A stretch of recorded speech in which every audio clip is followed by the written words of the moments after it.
Ndodhë dhe për arsyeja më e afërt është sepse kemi humbur shumë vite që nga 90 e ca jemi vërtitur në për gjungël ligjesh. Dhe ligjet e tepërta janë një tirani më vete. Për këdo, pavarësisht se çfarë ligjesh janë. Kjo që ndodhi tani, nxori në pah shumë probleme për të thënë vërtetë. Nxori në pah se ka edhe në shtëpinë e qeverisë, edhe në shtëpinë e ligjit, ka probleme shumë të mëdha, ka gumzhima të mëdha brenda tyre. Praktikisht në shtëpinë e qeverisë nxori se ligjet propozohen të bëhen me këmbë në dorë, e para. E dyta, janë ligje që përsërisin njëra tjetrën. E treta, çfarë është shumë e rëndësishme, janë ligjet pa kulturuara. Domethënë s'kan kulturë juridike. Dhe të bësh një ligj, do të thotë ne jemi le ta pranojmë, jemi një popull i vogël, jemi komb i vogël me një gjuhë shumë të pasur në spektër tjetër, por ne nuk kemi gjuhë gjyqësore.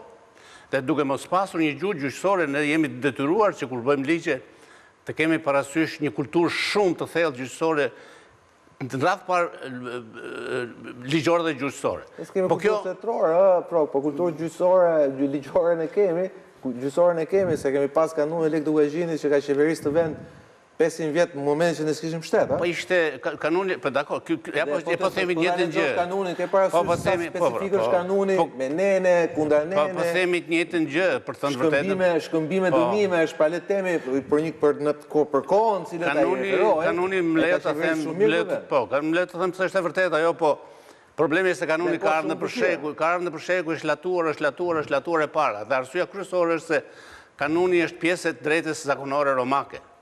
E kanë latuar romakët para se sa të ketë spektra këtu. Edhe kjo është e vërtetë. Ne thoshte edhe Enver Hoxha thoshte, në kohën e tij kur ishte armiku i kanunit, thoshte kur do të vikohet ta zbatojmë kanunin në inversin e tij. Dhe është shumë e rëndësishme kjo që thua.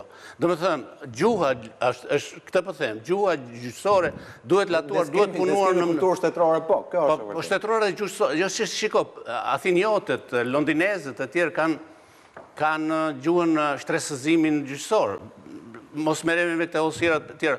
Po përderisa nuk e kemi, jemi detyruar si qeveri, si shtet, jemi detyruar të angazhojmë kapacitetet më speciale në këtë gjë, se të bësh një mbani mend çfarë ligji kemi pasur në praca kosh projekt ligj për mediat. Më falni se thuhet fjala paqevure, po një gjë e shkruar në mënyrë të llatarshme, e shkruar keq, pavarësisht se çfarë tentonte. Dhe sot vinë gjyqtarët, kanë të drejtën e tyre, sepse ata jetojnë në shtëpinë e tyre të ligjit, që e shikojnë ligjin me hollësirat e veta dhe përfitojnë atë që Jo, e di sa më përshtyr prognozë që gjyqtarët pavarësisht gjithçka, domethënë se ata kanë kulturë gjyqësore, Ervini është nga ajo. Nuk po them se s'kan, pikërisht se kanë ata gjejnë dobësitë e ligjit. Në emër këto ligje. Domethënë i shohin ligjet do të pushi çfarë çaj ligji kanë bërë. Ja, parkimi dysh, kanë bërë ligje. Po dysh. Sepse e forta, po sigurt të jetë tresh, se thot dysh atë. Treshi jam rregull. Tek dyshi me hollësira po Jo, i pari është në rregull. Dyshi është për burg, treshi është në rregull. Treshi jam rregull. Domethënë ti je shef dyshi dhe treshi jam rregull. E njëjta gjë, pa lidhje. E njëjta gjë po ndodh në atë që e quajta shtëpia e ligjit. Në shtëpinë e ligjit po ndodh kjo gjë. Po shikojmë një mentalitet shumë të prapambetur, me mentalitetin e Beut këtu çdo gjë është e imja, përderisa kam ligjin dorë çdo gjë është e imja. E dyta mentaliteti se gjyqtari është mbi ligjin.